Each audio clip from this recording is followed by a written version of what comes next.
Good morning. Woo. And for my next trick,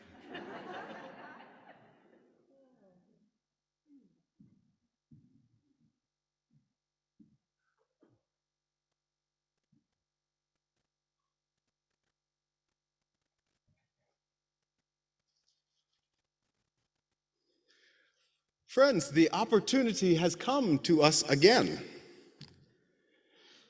to mute the microphone, I'm told. Do I? Nope, don't Oh, nope, I don't do anything. I'm just echoing back to myself. On this, yes, I press mute. Okay, I get it. I'm here now.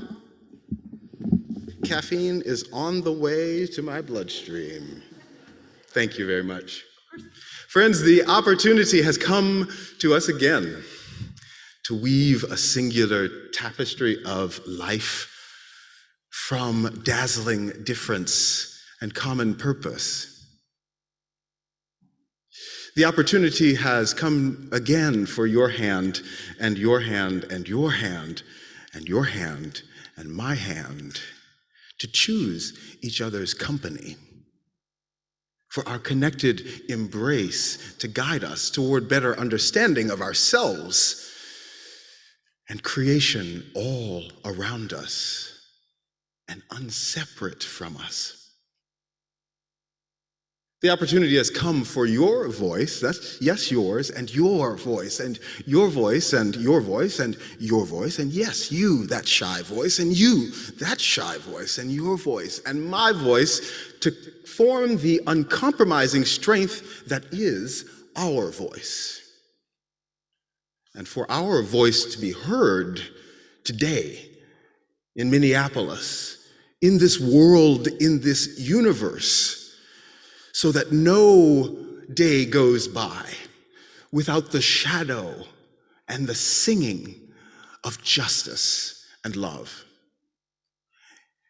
If we are wise, we can make sacred work of this moment. If we are willing, we can make sanctuary even in the most conventional space. And now, in this beautiful home of ours, yes, even the ones of you online, that beautiful home of ours, let us be joined together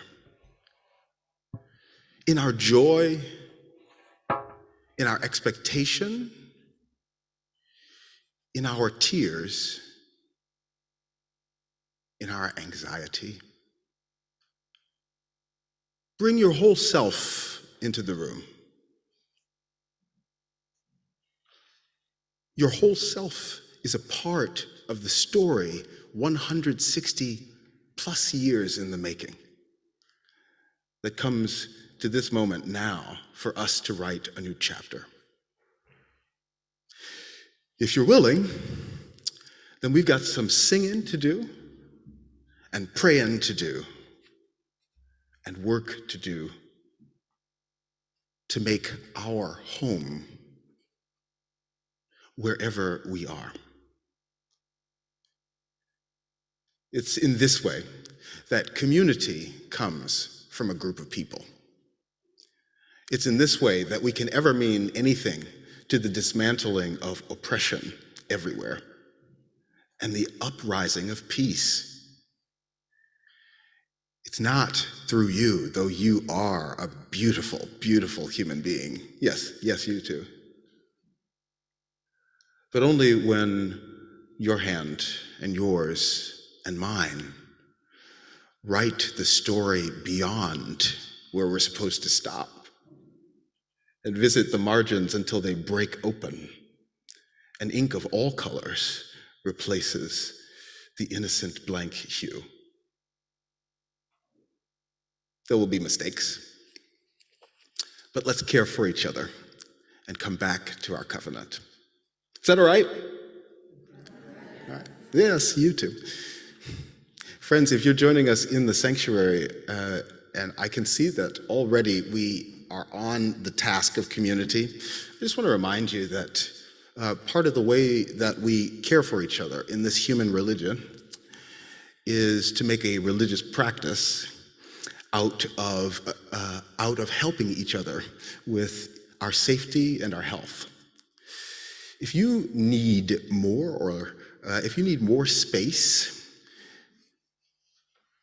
there's plenty of options in this room. There's even the Cummins room.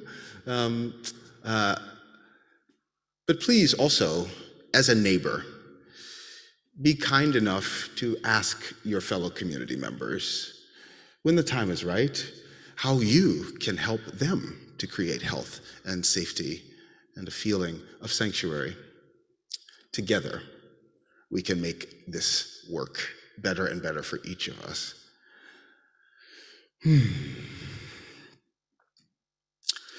We've got a lot to accomplish today because we're visiting Nina Simone.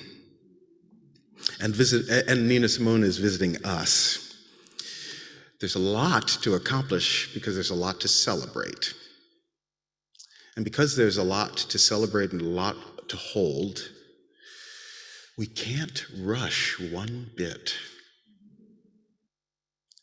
So I invite you, as we take the first step, to breathe 3 breaths alongside me. Take them at your own pace. We'll be patient while you take your 3 breaths.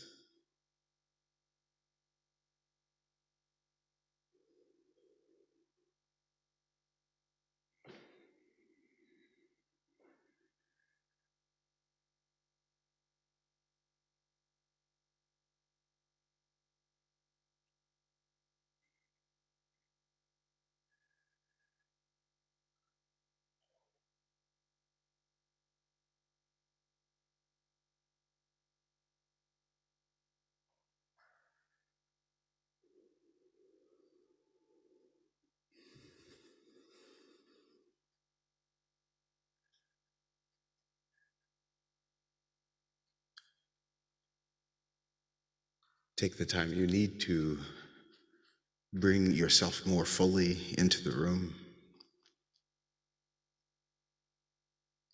All of you is needed here.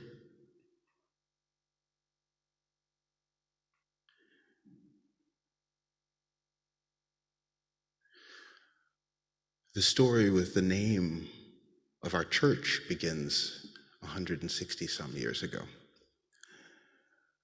But the story of the land on which it is planted goes far, far deeper into the past of time. I ask you to acknowledge with me that this is not a land that belongs to us. Help me to acknowledge the peoples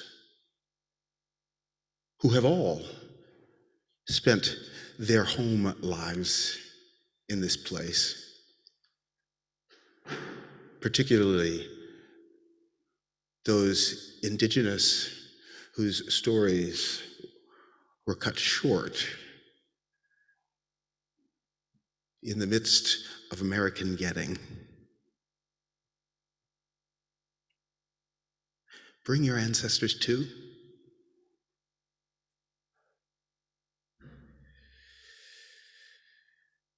I surely am bringing my grandfather into the room to share. My grandfather taught me who Nina Simone was.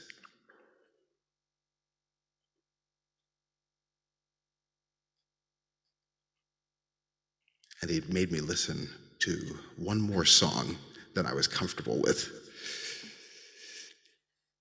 Summer day in and summer day out. This is the source light from which our chalice now becomes illuminated.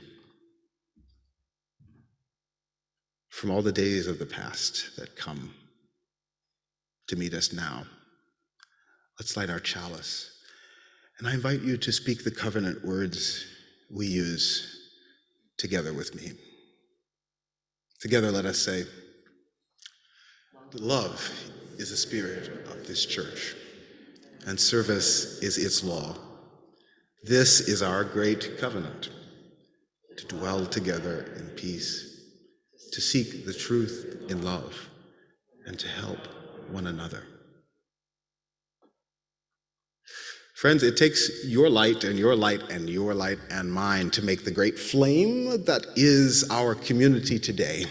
So when I say I invite you to sing, I really mean I insist.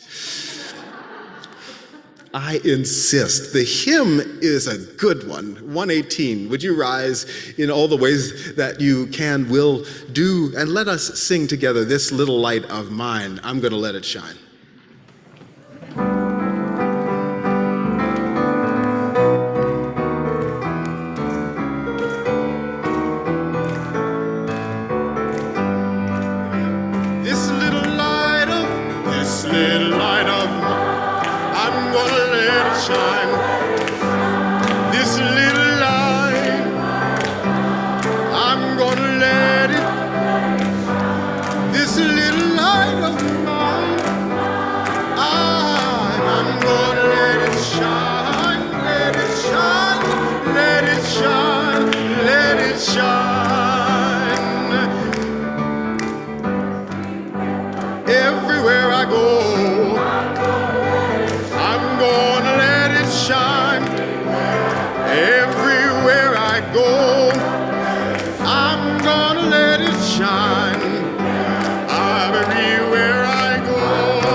What I love about these songs is they don't change at all. The lyrics don't change just because we feel a little less like justice or a little less like freedom. We don't feel as shiny. Well, the hymn gives us the faith statement. This little light of mine, I'm going to let it shine. And when we join those lights, we get the wonderful benefit, the beautiful benefit of ensemble and community together. The choir demonstrates this for us on a regular basis. In fact, they have been the preachers of this lesson for as long as the church has been around. That beauty from human voices can come from just two or more people wanting to sing well together, wanting to make community with melody and harmony and rhythm. And when they do that, they have made the decision called choir. The high priest of this for our community is Dr. Randall Bykema. And today, we're having a particularly celebratory occasion because it is Dr. Randy's 10th anniversary as part of our community.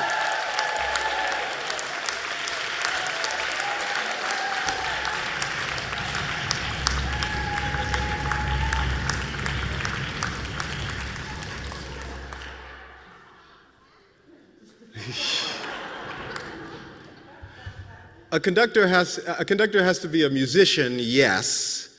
He must also have 40 ears. He must also be charismatic and a comedian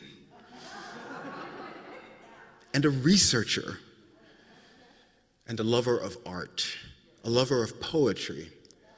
The conductor for us stands in the middle of all of these interests. The poet and the music and the musician, the composer,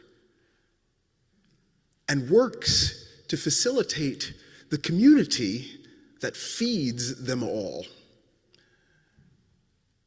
We have been well served over the past decade, and I know that, and I've only worked here a couple months.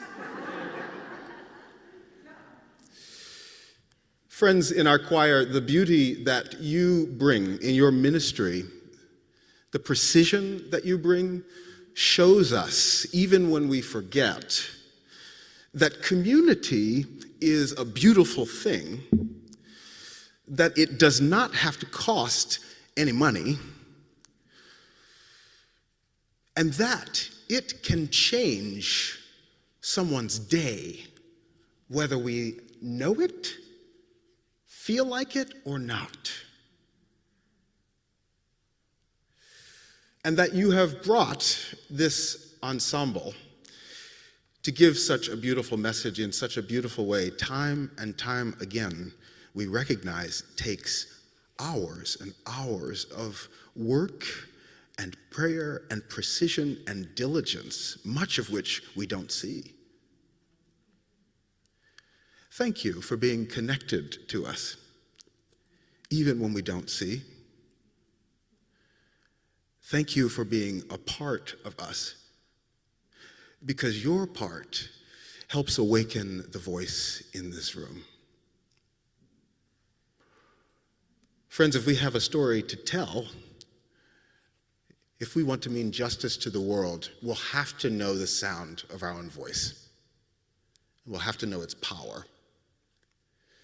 Please take time to reflect when you can, and thank Dr. Randy yourself. Thank a choir member yourself. If you know anything about speaking of love, surely the choir has taught you some of that. Thank you.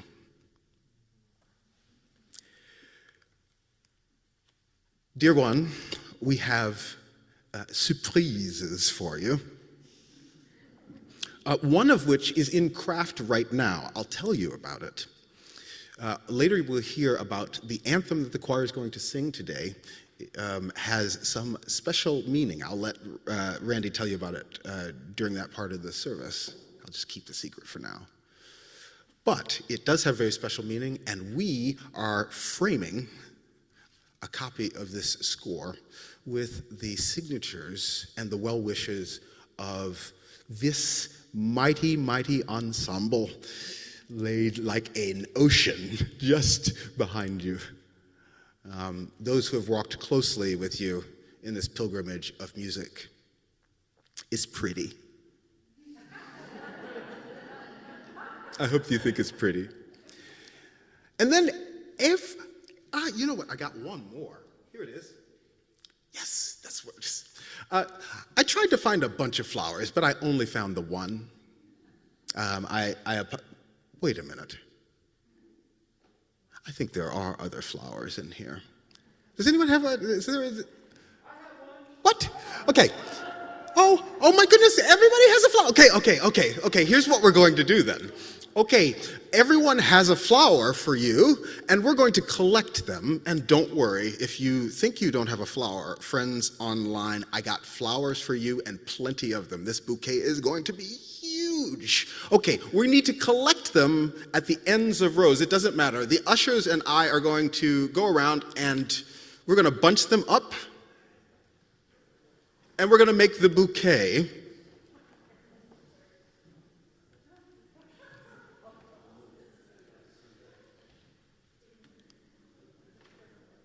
Yes.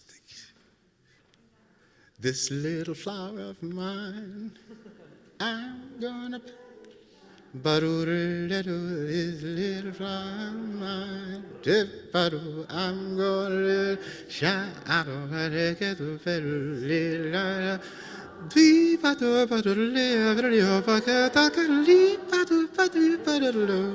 Let it shine, let it shine.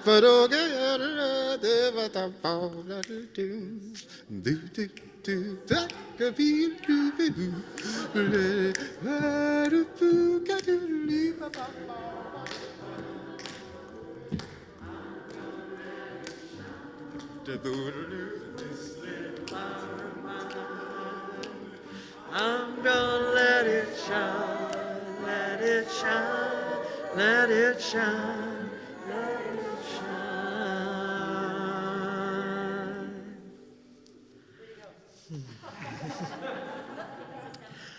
I will add my thanks on behalf of the leadership of the church, lay leaders, congregation, and staff. Randy, we are so grateful for your presence among us, for the choir you have built, for the embodiment of what it means to be a chorus of voices, for the joy and the expertise and the commitment that you bring. We are so grateful, and we hope that this is just the beginning of the chapters that will continue to unfold of you leading with us. We are so grateful.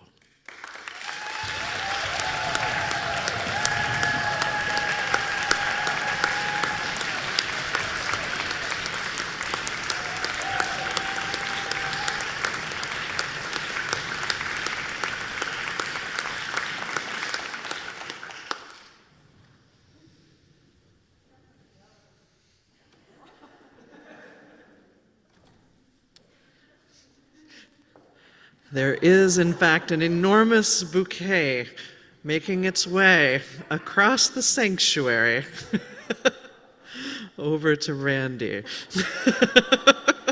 We think Glenn Thomas will make it. We're sure Glenn Thomas will make it.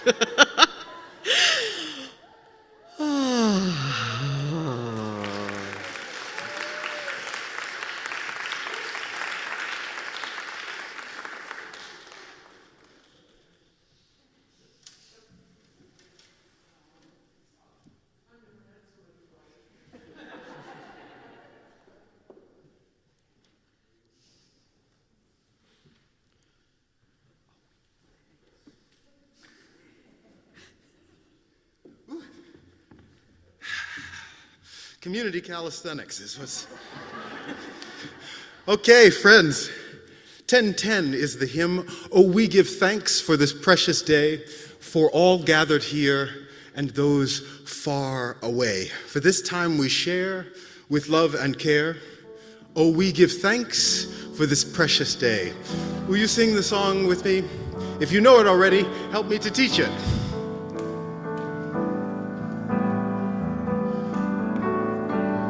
Away we go, let's sing. Oh, we give? Oh, for this precious day, for all gathered here, and those far away,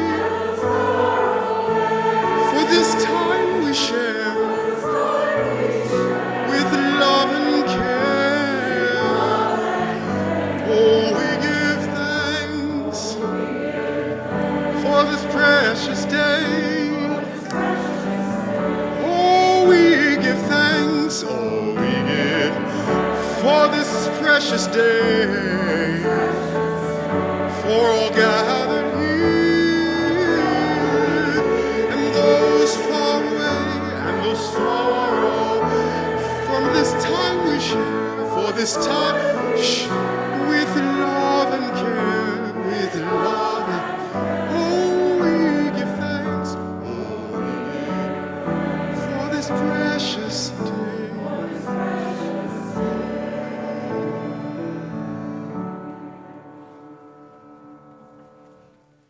Thank you, friends.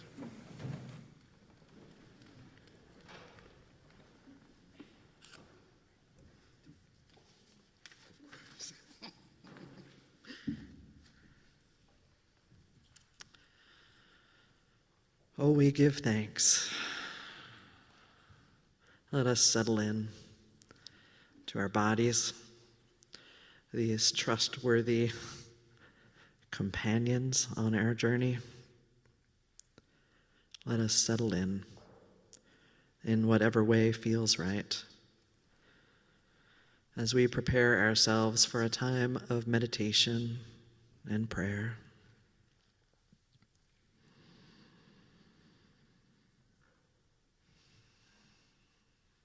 We are grateful for this day, for this moment, for this time and place, for this community that stretches back long before we were here, that holds us now, and that will continue through the generations and into the future. May we bring our care, our attention, to the ways we are together, to the ways we care for ourselves.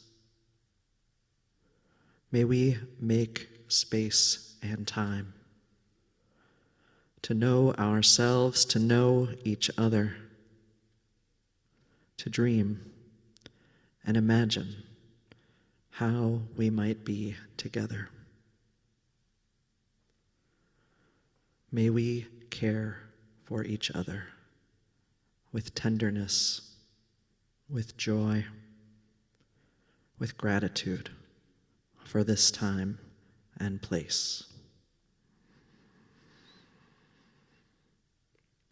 The cycle of life is always turning for each of us, for our earth. We are one part of it, and together we hold the gratitude, the joy, the sorrow, the challenges of this turning of life together. We are grateful for meaningful conversations with friends and family. We carry sadness, worry, hope, the possibility of growth and transformation that comes with job loss. We bring all of who we are to this moment, all of our challenges and gratitudes. We invite those of you who are with us online to share now in the chat the things that are in your heart, the challenges and joys you are experiencing, so that they may be held in this community.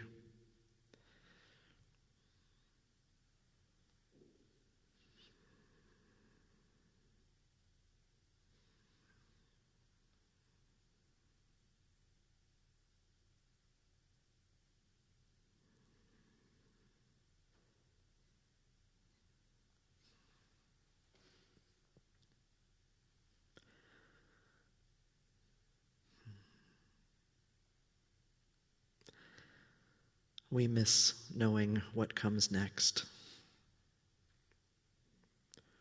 We miss Fu Li.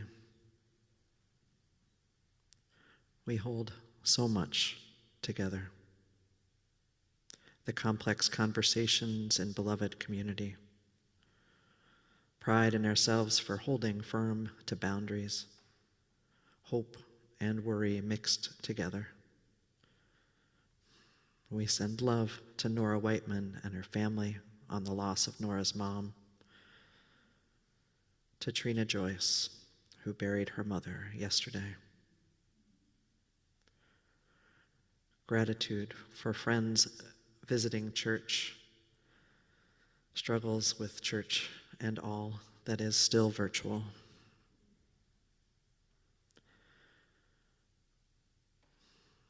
joy, joy at new life and new birth. We know we hold all of this and so much more, as together we pray that the weight of oppression be lightened, that the grip of addiction be loosened, that grief might be shared, that joy might break through, and that love might make every suffering bearable for us all. May it be so. Amen.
Oh, Dr. Randy, would you join me just up here? We're going to use the cordless mic.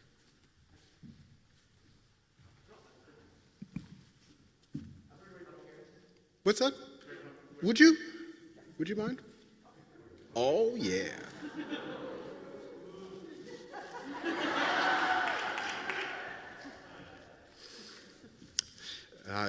Even though you have to be very charismatic to be a good conductor, most times you spend a lot of time by yourself with poetry and with great music, and so you tend to have a lot of deep insight about the pieces that we hear in just a blink of an eye.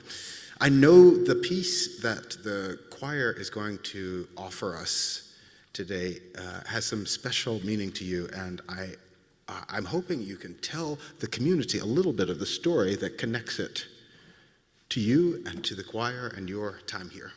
Thank you. Sure. First of all, thank you for the recognition today.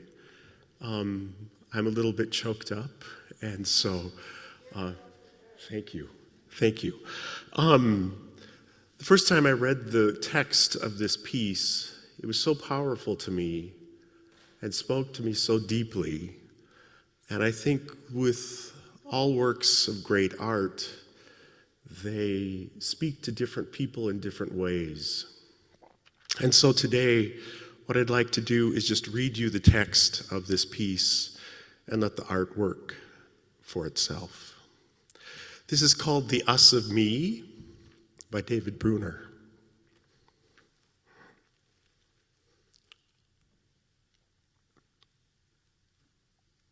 Sorry. The spark to light 1,000 suns lies deep within the human heart. Its source, but single, solitary, flickers with uncertainty. Yet, when combined with kindred souls, combusts, ignites, its kindled glows with fervor and intensity. Its warm embrace our lives impart. Ignite the world with light to see, to feel, to touch, to live, to be, to laugh, to dance, to love, perchance, to celebrate the us of me. This single light, this voice so small, swells full when joined each part with part. Its vibrancy but yearns to grow with equal strength in every heart. For in such love, such unity, lie all the stars and mystery. True selves affirmed, unbound our souls, all hearts embraced, our lives made whole. Ignite the world with light to see, to feel, to touch, to live, to be, to laugh, to dance, to love perchance, to celebrate the us of me.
The us of me, the me of us, each of us a part of something so much larger than ourselves.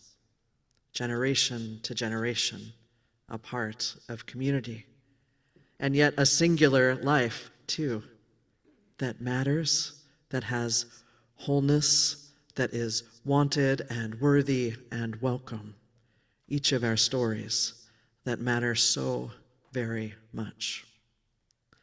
In Unitarian Universalism, we believe that each of our lives is a sacred text, something to be learned from, a source to be mined for learning and growth and connection. Each of our lives is a sacred text. And so this morning we will engage a bit with the sacred text that is Nina Simone's life. I will just give you a taste this morning, and we will come back to this, because this, like all of our lives, her life is rich and worthy of care and attention. To introduce her to you, we have her in her own voice for just a few moments. So I'd like to share a video with you of an interview with Nina Simone.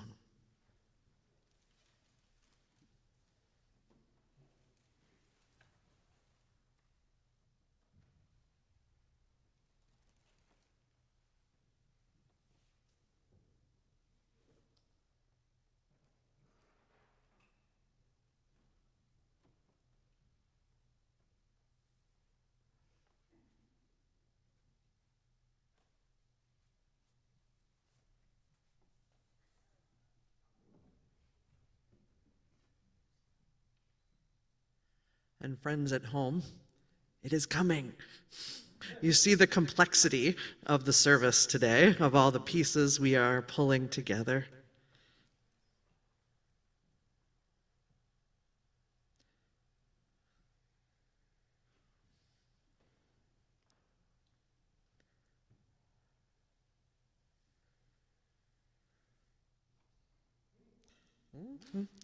It's coming. Is it really coming? Oh, I see the light.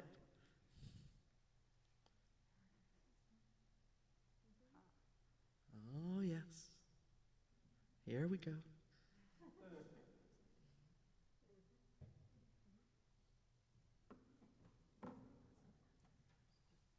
Dr. Simone, you were born in North Carolina. Yes, I Tryon, was. in North Carolina. Very poor, your family. Very wasn't poor. Yes, very poor. it? Was there not A enough lot to of eat? love. A lot of love, but A lot of love. not much to eat? At times, my mother had a saying. She said, well, we don't know what we're going to get dinner tonight, but I'll pray and it'll come. And sure enough, she prayed and it came. She's been a minister for 57 years. She's now 97 years old. And you first sang in her church, didn't you? What was that like? Oh, it was fun because I had never studied the piano. I was a child prodigy. So when they got up and started shouting, I started playing. Literally sat down and started playing. Started playing. The the first piano. song I played was God Be With You Till We Meet Again. I played that at 3 years old. And then you went on to train as a classical pianist. Yes, That was your love, wasn't it? Really? yes. I'm Classical not over it. piano. I'm not over it yet. Are you disappointed that you didn't, in the end, become what you and your parents wanted Yes, to be, which yes. was the first black concert pianist? in Yes, the because States, we don't wasn't it? have any. All we have is Andre Watts, and they don't accept him very much because he's part German. The blacks don't accept him, but they would have accepted me. At the age of 12, you were playing in a library, weren't you? In a music library. Yeah, it was my first recital. And something happened. Somebody said something to your parents, didn't Yeah, they? they What did put them in say? the back of the room to watch me, and I got up bravely. I was only 12, and I said, if my parents don't sit in the front seat, I don't play. And they were put there because they were That's black. right. How did that make you feel? It was my first encounter with racism. My favorite record that I listen to now is Marian Anderson, who is the world's first black contralto. I listen to her every morning. She wakes me up and gives me inspiration to start the day. She sings a song, "Oh, rest in the Lord, wait patiently for him, and he will give you your heart's desire, and he will give you your heart's desire." Religion is deeply ingrained in you. Deeply ingrained. All religions? All you've religions. got I a don't lot believe. of religion. I don't interest believe. in religion. I don't don't you? believe in any one religion. No, I don't believe in any one religion. I believe in Allah. I believe in the Hindu religion because I studied yoga for 21 years. I believe in Buddhism. I believe in all of them because they're necessary for the sheep, darling. The sheep have to have something to follow, and religion is necessary. I believe in all of them.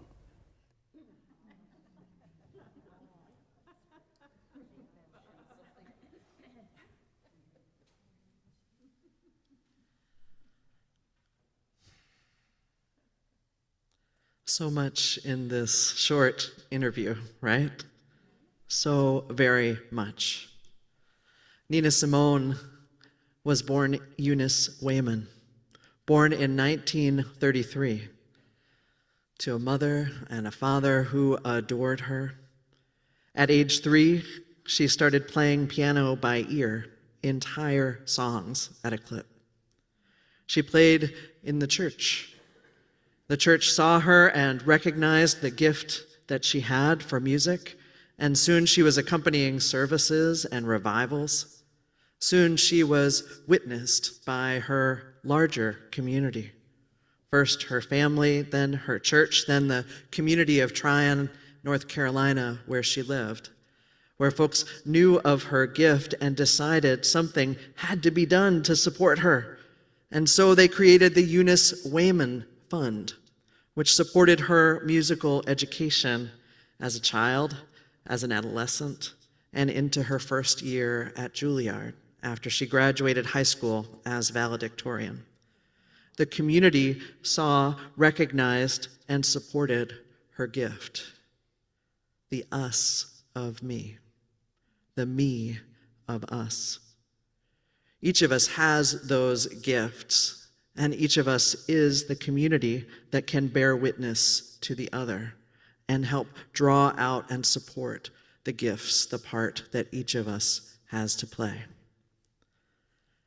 Now, Eunice Wayman was clear, as you heard, that she was to become the first Black classical pianist. This is what she grew up knowing about herself. This is what the community said about her. And this is what she worked and worked and worked toward. So when she spent her year at Juilliard in New York after her high school education, she was preparing for an interview and an audition at the Curtis School of Music, where she would make real the dream that she and her community held for her. And she prepared and prepared for this audition. And she, in fact, her whole family moved to Philadelphia so they could be there to support her, as they all knew she would be studying there. And she auditioned and was ready, and she was denied entry into the Curtis School for Music. She said, and she was right all her life, that she was denied entry because of the color of her skin, because she was Black. And yet she knew who she was and who she was meant to be, so she had to find a way to get there, to become that first Black classical pianist that would be known by America. She worked and worked, but what was she going to do? She had to find a way to pay for her lessons, so she began playing in Atlantic City at the Midtown Bar and Grill. She didn't really know popular music. She didn't play in bars. This wasn't her thing, and she had been raised on the straight and narrow, and the bar scene was not for her.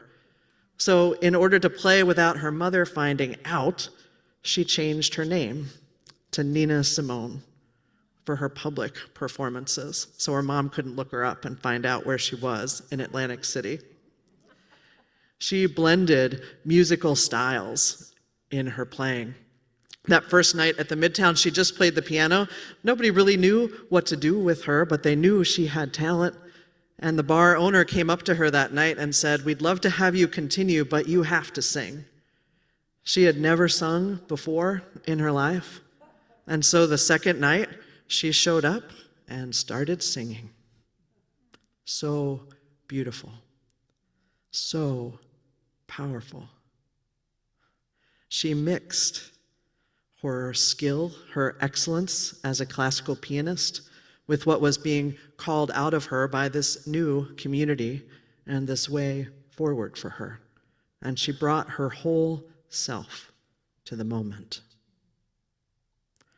So I would like to hear that piece of her in the bar, if we can do that.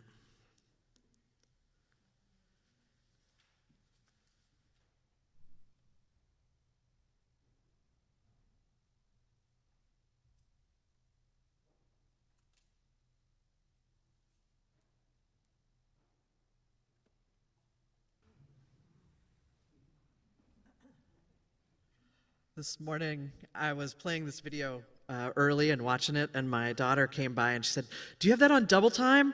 Because there's no way her hands can actually move that fast."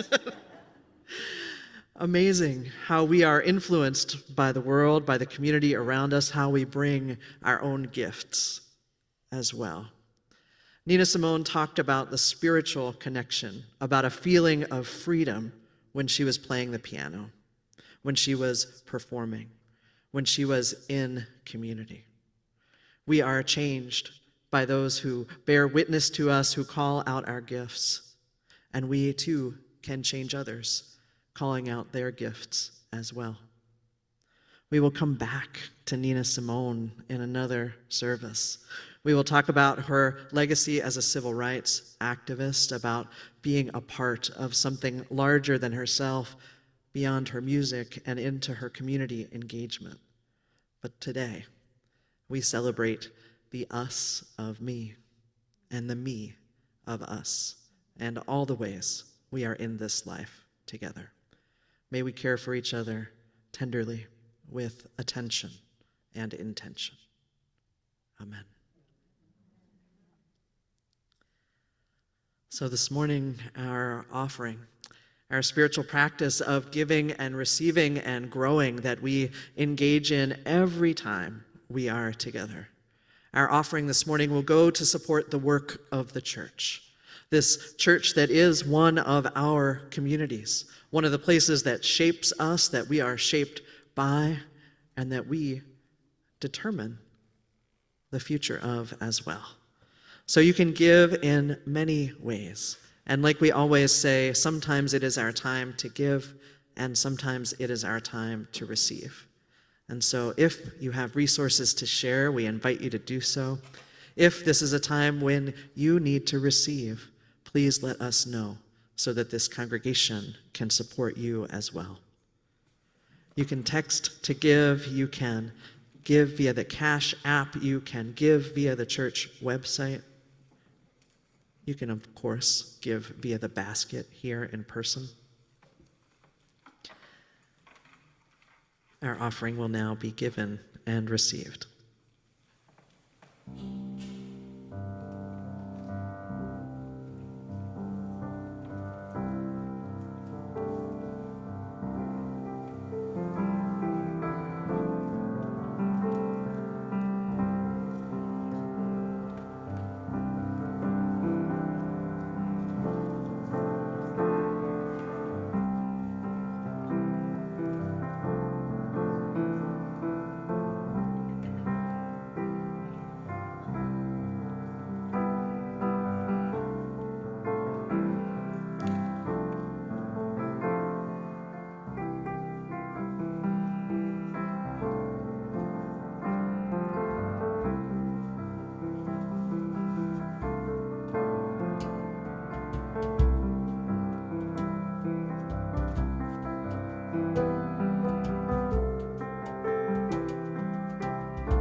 Heaven knows where we are going.